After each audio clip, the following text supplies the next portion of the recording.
Bismillahirrahmanirrahim. Assalamualaikum warahmatullahi wabarakatuh. Alhamdulillahirabbil alamin. Wassalatu wassalamu ala sayyidina Muhammadin wa ala alihi wa ashabihi ajma'in. Amma ba'd. Rabbi shrah li sadri wa yassir li amri wahlul 'uqdatam min lisani yafqahu qawli. Alhamdulillah, pada pertemuan kali ini kita masih diberikan kesehatan oleh Allah. Mudah-mudahan bisa kita maksimalkan untuk selalu bersemangat di dalam belajar. Insya Allah di pertemuan kali ini teman-teman semua kita akan lanjutkan belajar kita bersama tentang dasar-dasar pendidikan. Kali ini kita akan membahas tentang pendidikan sebagai suatu sistem. Nah, apa sih sistem itu? Kemudian apa saja komponen-komponen yang ada di dalam sistem pendidikan? Insya Allah kita akan bahas di pertemuan kali ini. Marilah kita buka pertemuan kali ini dengan bersama membaca basmalah. Bismillahirrahmanirrahim. Nah,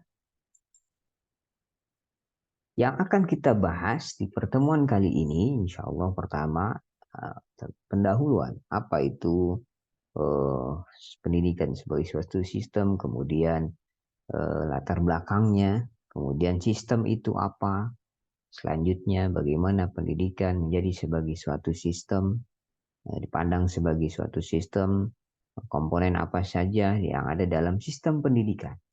Nah, baik kita akan bahas satu persatu. Pertama, kalau kita lihat, kalau kita bahas bahwa pendidikan itu merupakan sebuah sistem yang memiliki banyak komponen. Nah, di antara komponennya ada tujuan, kemudian ada guru, ada siswa, ada materi, metode atau media pembelajaran, dan lingkungan pembelajaran atau lingkungan pendidikan. Nah, komponen di dalam sistem ini itu saling terkait dan saling mempengaruhi. Nah, maka sistem pendidikan juga bisa diartikan sebagai bagian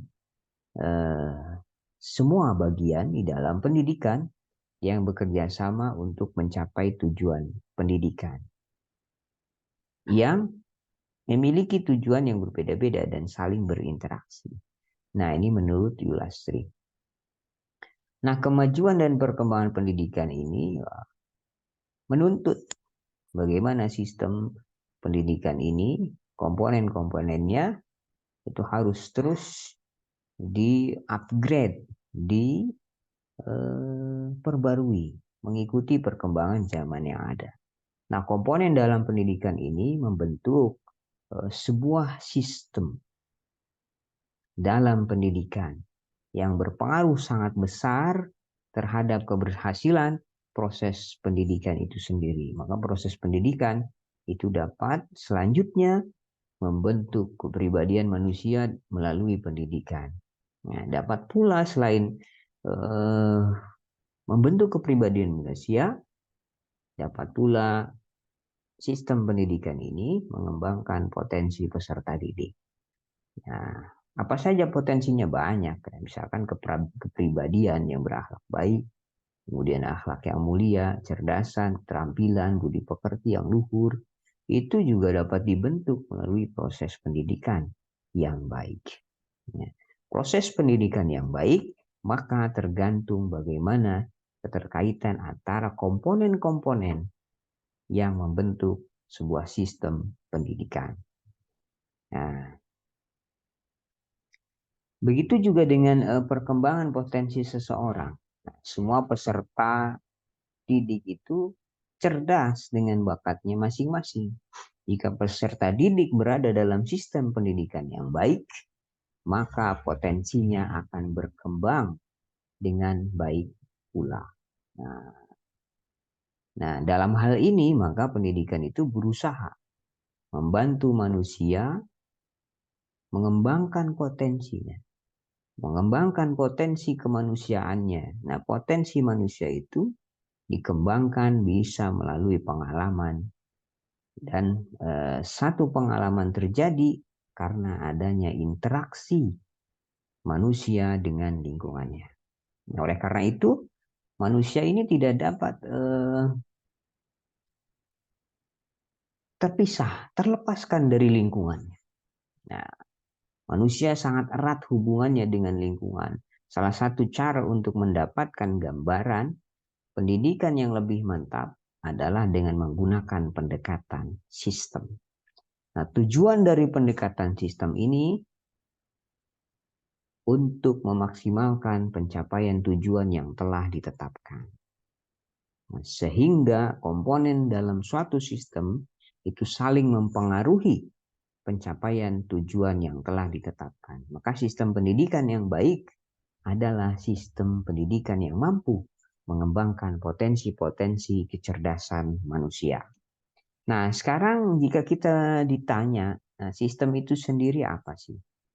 Nah, sistem di dalam bahasa Yunani itu berasal dari kata sistema, yang artinya himpunan dari bagian-bagian atau komponen-komponen yang saling berhubungan secara teratur dan merupakan satu kesatuan. Nah, ini menurut Jalaluddin dan Abdullah.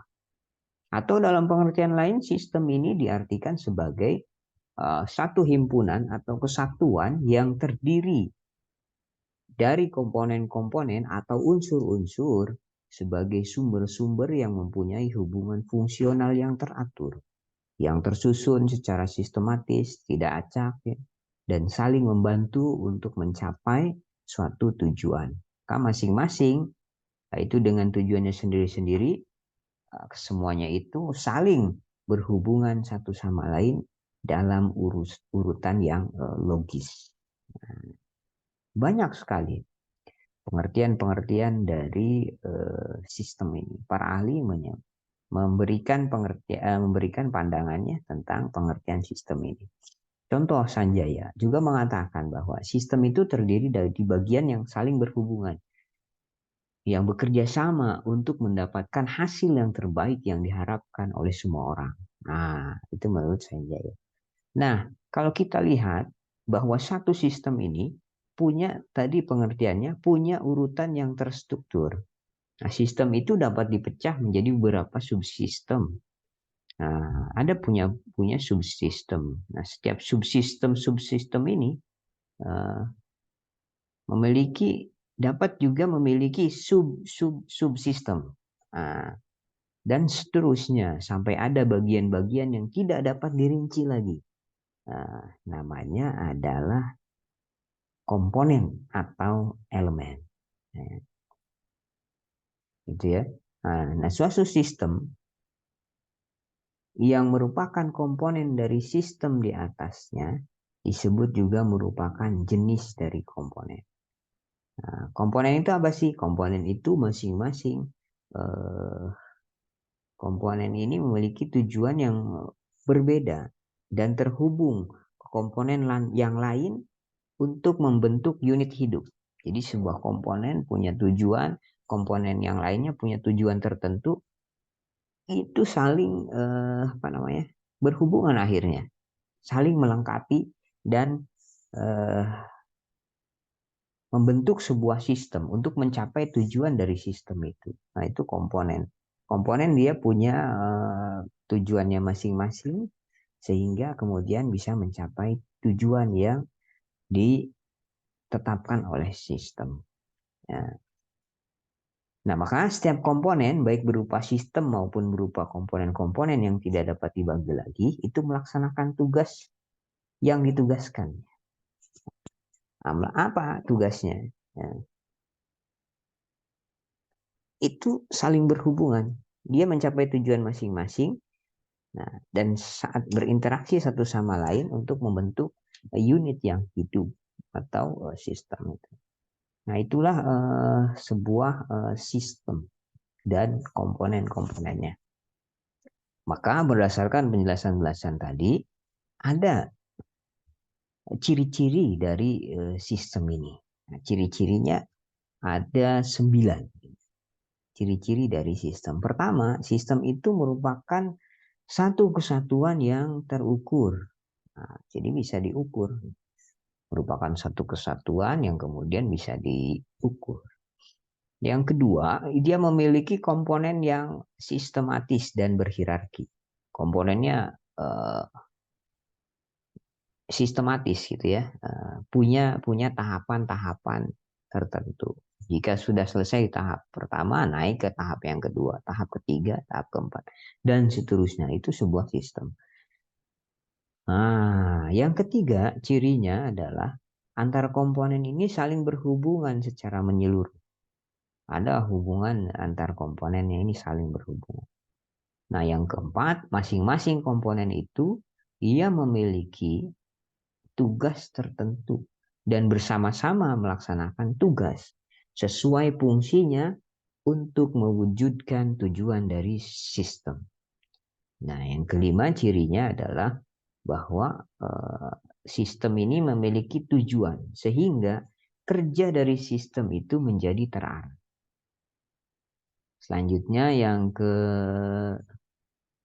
ketujuh, yang keenam memiliki batas agar jelas antara sistem yang satu dengan yang lainnya. Nah, sistem apa nih? Misalnya sistem pendidikan Islam, maka jelas batasnya berarti ada di apa dalam bingkai pendidikannya pendidikan Islam. Yang ketujuh, di sistem ini dia punya ciri bersifat terbuka. Artinya dia bisa menjadi sebuah acuan kemudian hari untuk terbentuknya sistem yang baru yang lebih luas. Itu. Nah, yang kedelapan ini cirinya sistem itu berfungsi sebagai trafo atau pengolah karena melibatkan kegiatan yang mengubah masukan menjadi sebuah hasil atau output itu ya. Nah, yang kesembilan ciri yang terakhir dari sebuah sistem adalah bahwa setiap sistem itu punya mekanisme kontrol yang memanfaatkan umpan balik. Akibatnya, sistem itu mampu mengatur diri sendiri dan beradaptasi dengan lingkungannya. Nah, inilah ciri-ciri sebuah sistem. Nah, seperti halnya tubuh kita merupakan contoh suatu sistem yang terdiri dari otot, saraf, otak, jantung, paru-paru, jaringan, tulang, daging, dan lain sebagainya. Yang masing-masing itu punya fungsinya masing-masing. Nah, untuk saling menopang dan mempengaruhi agar fungsi tubuh itu berjalan dengan sempurna. Nah, pendidikan juga merupakan sebuah sistem yang terdiri dari berbagai macam komponen. Nah, serta keberhasilannya ini itu tergantung bagaimana komponen-komponen ini dikelola dengan baik. Nah, itulah sebuah sistem. Nah, selanjutnya bagaimana kita melihat pendidikan ini sebagai suatu sistem? Nah, menurut Kurniantono itu ada dua komponen besar yang membangun pendidikan sebagai suatu sistem. Menurut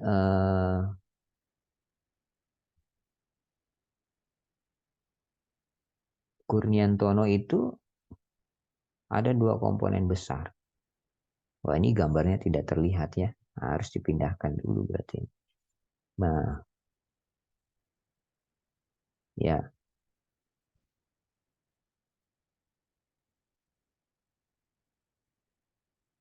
Ada dua komponen besar. Pertama itu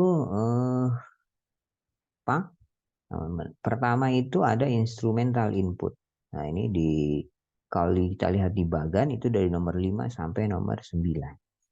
Nah, dan yang kedua environmental input dari nomor 10 sampai ke nomor 14. Nah, apa sih pengertiannya dari instrumental input dan uh, environmental input? Nah, pengertiannya gitu ya. Kalau apa uh, pertama itu instrumental input atau masukan yang harus ada semuanya, gitu ya. dan mempunyai pengaruh terhadap jalannya transformasi atau pemindahan kebudayaan atau pewarisan kebudayaan pengetahuan. Nah, itu instrumental input yang harus ada di dalam proses dalam sistem ini gitu ya. Semuanya mempunyai pengaruh terhadap jalannya proses transformasi. Nah, kalau dalam hal ini berarti dalam proses pendidikan gitu ya. Nah, yang kedua ada environmental input. Environmental input apa sih? Environmental input itu masukan yang tidak harus ada dan tidak mempengaruhi atau tidak ikut ambil bagian dalam prosesnya.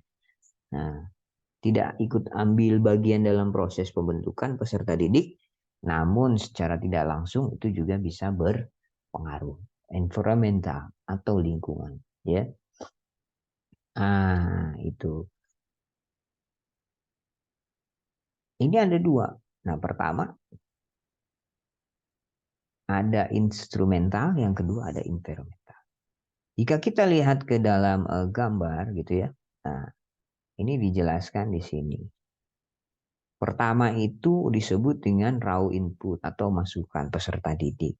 Nah, yang kedua itu proses transformasinya. Di sini terjadi proses pencangkokan atau proses pengubahan. Kalau di sini berarti proses belajar mengajar. Itu ya proses pengalihan pewarisan dari generasi terdahulu ke generasi berikutnya.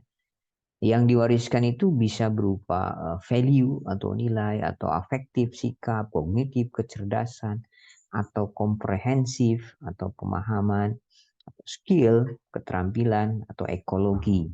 Ekologi ini hubungan individu makhluk hidup dengan lingkungannya dan komunikasi. Nah, ini proses transformasi nomor dua.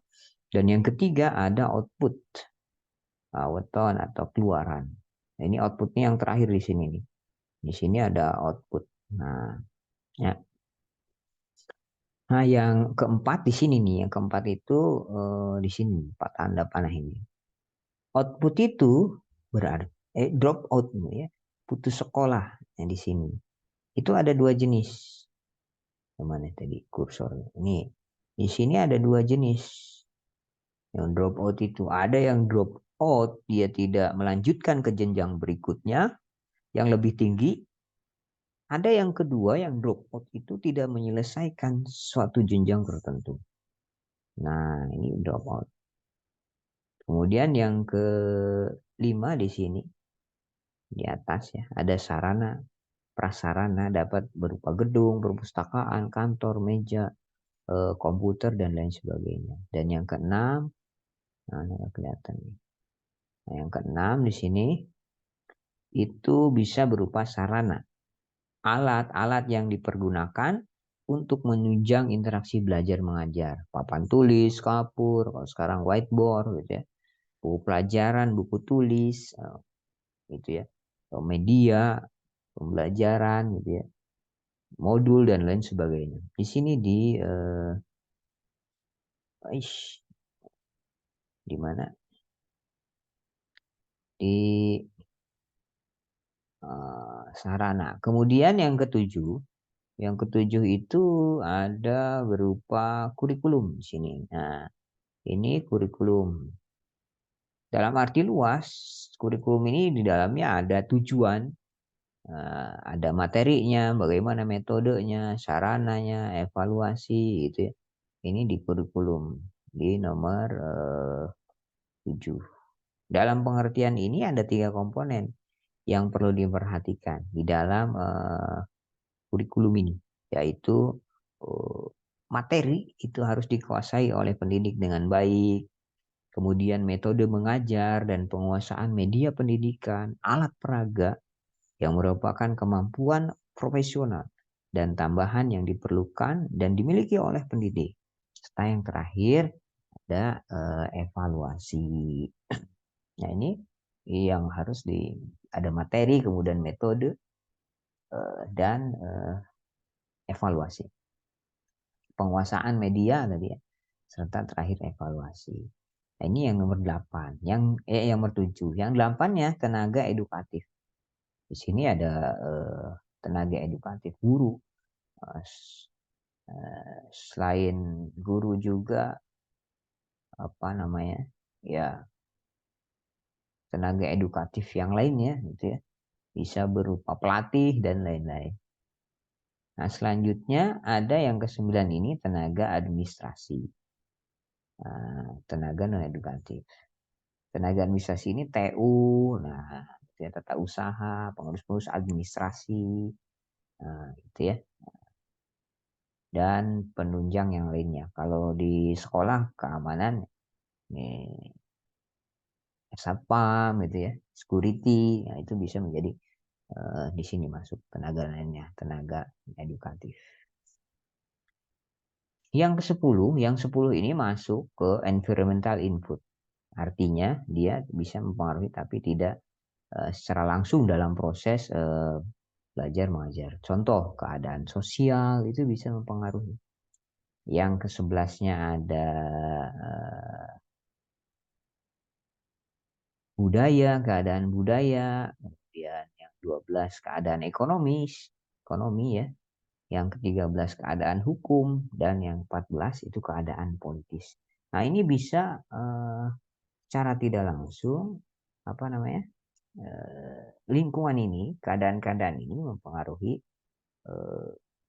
sebuah sistem pendidikan sebagai suatu sistem. Nah, setiap unsur dalam sistem pendidikan ini atau setiap komponen dalam sistem pendidikan ini saling berkaitan dan saling berpengaruh, saling mempengaruhi.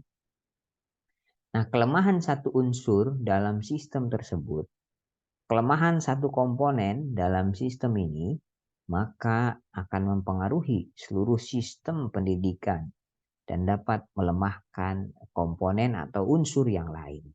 Oleh karena itu, dalam usaha mengembangkan sistem pendidikan, maka setiap komponen pokok ini, setiap unsur ini dalam sistem pendidikan harus mendapatkan perhatian dan pengembangan yang sama. Seperti itu. Sarana harus bagus.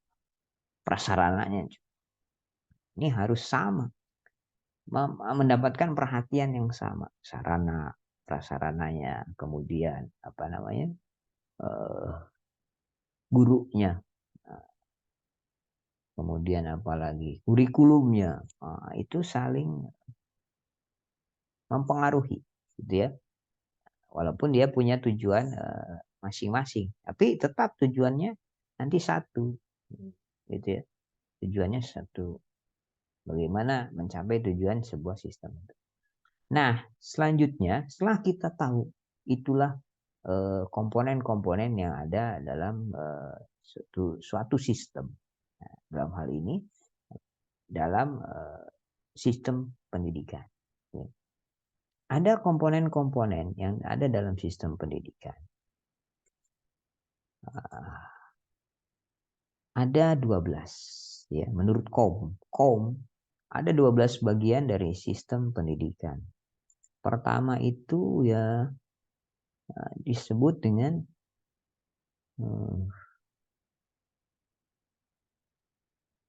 tujuan. Jadi melalui kegiatan pendidikan, komponen yang pertama itu harus punya tujuan. Lembaga pendidikan itu bertujuan untuk memenuhi tujuan pendidikan. Maka sifat normatif dan praktis dari ilmu pendidikan itu menjadi landasan bagi tujuan pendidikan ini. Nah, maka sebagai ilmu yang normatif, ilmu pendidikan itu menciptakan pedoman standar ukuran ilmu pendidikan tentang bagaimana bertindak dalam kehidupan nyata. Dalam hal ini, tugas pendidikan adalah menyebarkan seperangkat pedoman perilaku yang dijunjung tinggi oleh lembaga pendidikan di masyarakat melalui guru. Nah, tujuan ini merupakan prioritas yang mengarahkan operasi sistem. Nah, informasi ini merinci tujuan sistem pendidikan dan urutan penerapannya. Jadi, komponen pertama yang harus ada dalam sistem pendidikan itu adalah tujuan. Harus ada tujuannya. Yang kedua ada pendidik. Pendidik itu ya guru kalau di sekolah, dosen kalau di kampus, tutor ya. fasilitator, instruktur, dan sebutan lain bagi tenaga kependidikan yang diangkat pada lembaga tertentu yang bermutu tinggi dikenal sebagai pendidik. Nah, orang tua ini berperan sebagai pendidik di rumah. Nah, masyarakat formal dan informal itu berperan sebagai pendidik di masyarakat. Dan guru berperan sebagai pendidik di lembaga pendidikan. Nah, itu komponen yang kedua, harus ada pendidik. Yang ketiga, harus ada peserta didiknya. Komponen yang ketiga, sistem pendidikan itu. Peserta didik, ya tadi, anggota masyarakat yang berupaya untuk mengembangkan kemampuannya, mengembangkan potensinya, dan mengembangkan bakatnya yang ia miliki melalui proses pendidikan. Nah, itu ya. Nah, itu peserta didik ini dapat dilatih. Karena apa? Karena dia memiliki kekuatan eksplorasi dan dorongan untuk memperbaiki diri. Mereka juga punya kemampuan, potensi, bakat yang memungkinkan mereka ini bisa berkembang. Diharapkan peserta didik akan mengubah perilaku mereka sesuai dengan tujuan sistem pendidikan. Nah, setiap negara kan beda-beda tujuan dari sistem pendidikan. Kita punya undang-undang Sisdiknas. Tujuan sistem pendidikan Indonesia apa? Gitu kan? Salah satunya ya berakhlak karimah, berakhlak mulia. Nah, yang keempat ya, yang keempat komponen dari sistem pendidikan ini adalah materi pelajaran. Jadi harus ada materi pelajaran. Untuk mencapai tujuan pendidikan, maka perlu membekali peserta didik dengan isi atau materi yang biasa disebut dengan kurikulum dalam pendidikan formal. Nah, hubungan antara materi pendidikan ini dan tujuan pendidikan ini sangat erat. Nah, materi kelas yang akan dipelajari oleh siswa itu harus relevan dan ditentukan oleh instruktur berdasarkan tujuan sebelumnya. Nah, materi yang diberikan itu harus sesuai dengan tujuan pendidikan dan mengandung nilai-nilai yang sejalan dengan visi hidup bangsa. Nah, itu yang keempat. Komponen yang keempat ada materi pelajaran. Dan yang kelima komponennya adalah metode pembelajaran. Untuk menyampaikan materi pelajaran dengan baik, maka harus ada metode juga yang baik. Nah, itu ya, untuk guru harus menggunakan strategi dan metode pembelajaran yang sesuai dengan karakteristik siswa. Nah, karakteristik materi dan sarana prasarana yang ada di sekolah. Nah, itu guru dituntut untuk bisa itu, memilih metode yang sesuai, memilih strategi yang sesuai dengan karakteristik siswa, karakteristik pelajaran, dan sarana yang ada di sekolah. Nah, gitu ya. Satu materi dengan materi yang lain itu bisa menggunakan metode yang berbeda. Kelas yang satu dengan kelas yang lain bisa menggunakan metode yang berbeda. Karena kan misalkan karakteristik si siswanya berbeda. Itu yang kelima. Dan yang keenam, ada fasilitas pembelajaran. Komponennya adalah fasilitas pembelajaran. Nah, ada papan tulis, proyektor, misalkan bangku, meja, penghapus, tempat sampah, outlet, laboratorium, bahan ajar, bahkan wifi gitu ya. Kalau di sekolah yang dibutuhkan gitu ya. Gitu.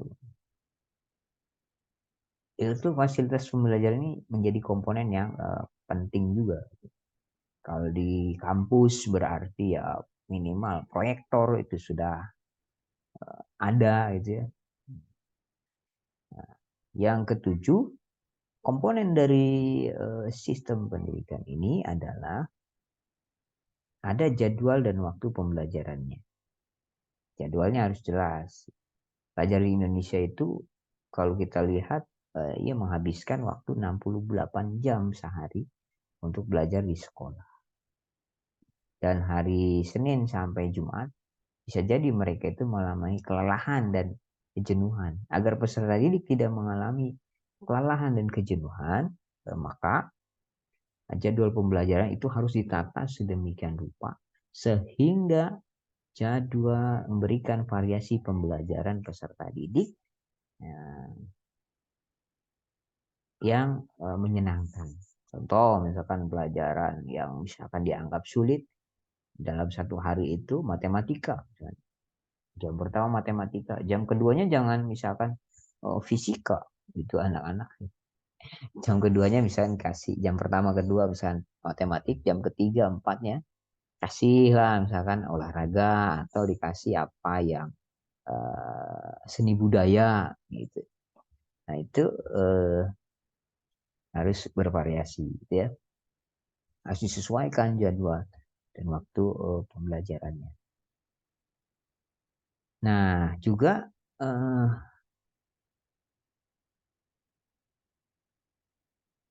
waktunya gitu ya disesuaikan juga. Kita sebagai guru harus menyesuaikan. Itu yang ketujuh. Dan yang kedelapan ada komponen dari sistem pendidikan ini adalah lingkungan pembelajaran. Nah, segala sesuatu itu di alam semesta itu yang mempengaruhi perkembangan anak. Di luar diri anak itu sendiri adalah lingkungan pendidikan. Dengan kata lain, setting di mana pendidikan berlangsung itu disebut lingkungan pendidikan. Nah, segala hal, orang, situasi, kemudian apalagi peristiwa yang di sekitar siswa dan berpotensi mempengaruhi perkembangan mereka, baik sengaja maupun tidak, itu adalah contoh lingkungan pendidikan.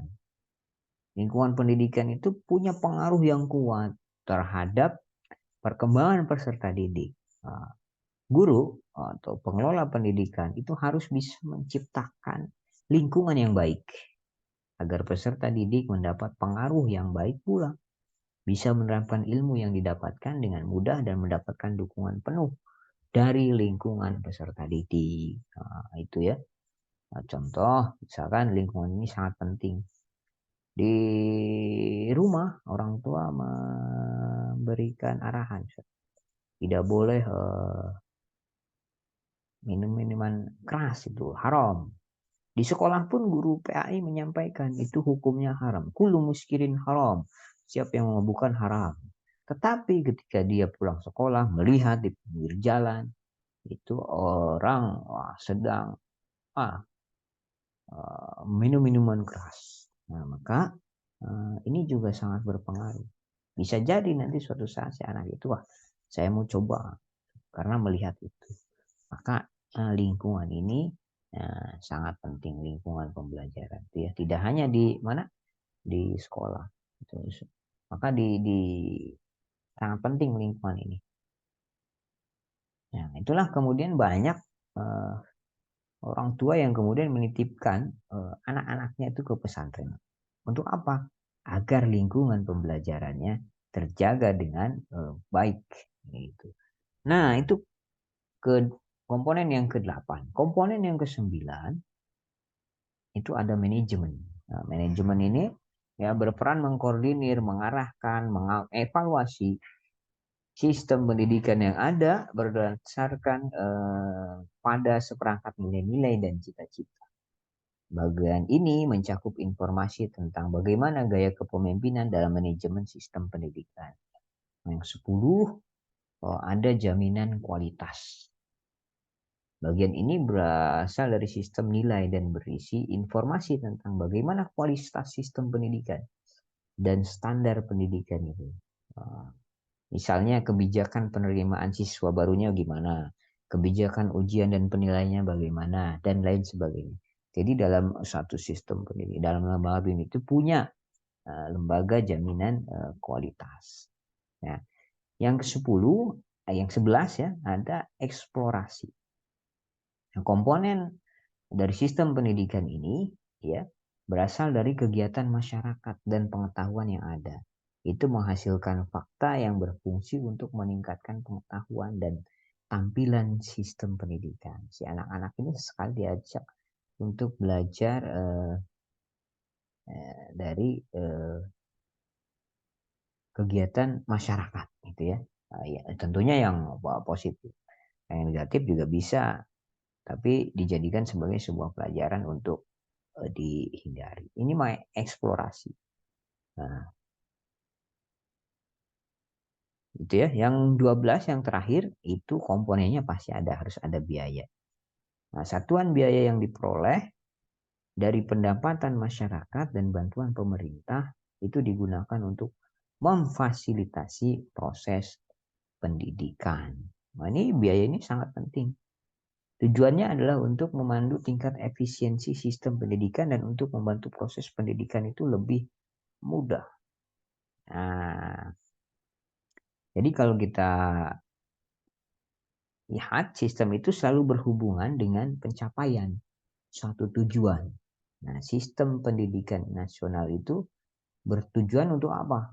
Sistem pendidikan nasional di Indonesia untuk mencerdaskan kehidupan bangsa dan mengembangkan manusia yang beriman, bertakwa kepada Tuhan yang Maha Esa, berbudi pekerti luhur, mempunyai pengetahuan dan keterampilan, sehat jasmaninya, kemudian rohaninya sehat, punya dia kepribadian yang mantap dan mandiri, serta punya dia rasa tanggung jawab kemasyarakatan dan kebangsaan. Nah, itu tujuan dari sistem pendidikan nasional. Nah, dia mencerdaskan kehidupan bangsa. Nah, untuk mencapai tujuan ini, maka harus ada komponen-komponen yang mendukung tercapainya tujuan dari sistem pendidikan nasional ini. Nah, dan perlu juga diselenggarakan pendidikan ini dengan baik. Berbagai komponen dalam sistem juga ini harus kita kenali, harus kita pahami, harus kita kembangkan juga dengan baik sehingga dapat berfungsi dengan tepat. Hal inilah yang kemudian membuat pendekatan sistem dalam penyelenggaraan pendidikan itu penting. Nah, dengan pendekatan sistem, nah, maka kelemahan masing-masing dari komponen itu bisa kita ketahui, bisa kita perbaiki. Nah, sehingga tujuan yang diinginkan itu kemudian bisa tercapai lebih efektif dan efisien. Nah, maka pendekatan sistem ini bisa menghasilkan nantinya kebijakan berupa pembaruan sebagian atau menyeluruh, bertahap atau sekaligus. Maka kebijakan atau keputusan tersebut itu dilakukan untuk mencapai tujuan pendidikan secara optimal. Nah, baik kita ulangi lagi tadi ya. Apa tujuan pendidikan? Tujuan dari sistem pendidikan nasional ini, sistem pendidikan nasional yang ada di Indonesia ini bertujuan untuk mencerdaskan kehidupan bangsa dan mengembangkan manusia yang beriman, bertakwa kepada Tuhan yang Maha Esa, berbudi pekerti yang luhur, kemudian dia punya pengetahuan dan keterampilan, dia sehat jasmani dan rohaninya, dia punya kepribadian yang mantap dan mandiri, serta punya rasa tanggung jawab kemasyarakatan dan kebangsaan. Itulah tujuan dari sistem pendidikan nasional. Nah, mudah-mudahan apa yang kita pelajari ini bermanfaat dan kita bisa paham apa itu sistem, apa itu kemudian sistem pendidikan, juga ada komponen-komponen dari sistem pendidikan. Mari kita tutup bersama dengan membaca hamdalah. Alhamdulillahirabbil alamin dan doa kifaratul nabi subhanakallahumma wa bihamdika asyhadu an la ilaha illa anta astaghfiruka wa atubu ilaik. Terima kasih. Mohon maaf atas segala kesalahan. Wabillahi taufiq wal hidayah. Assalamualaikum warahmatullahi wabarakatuh.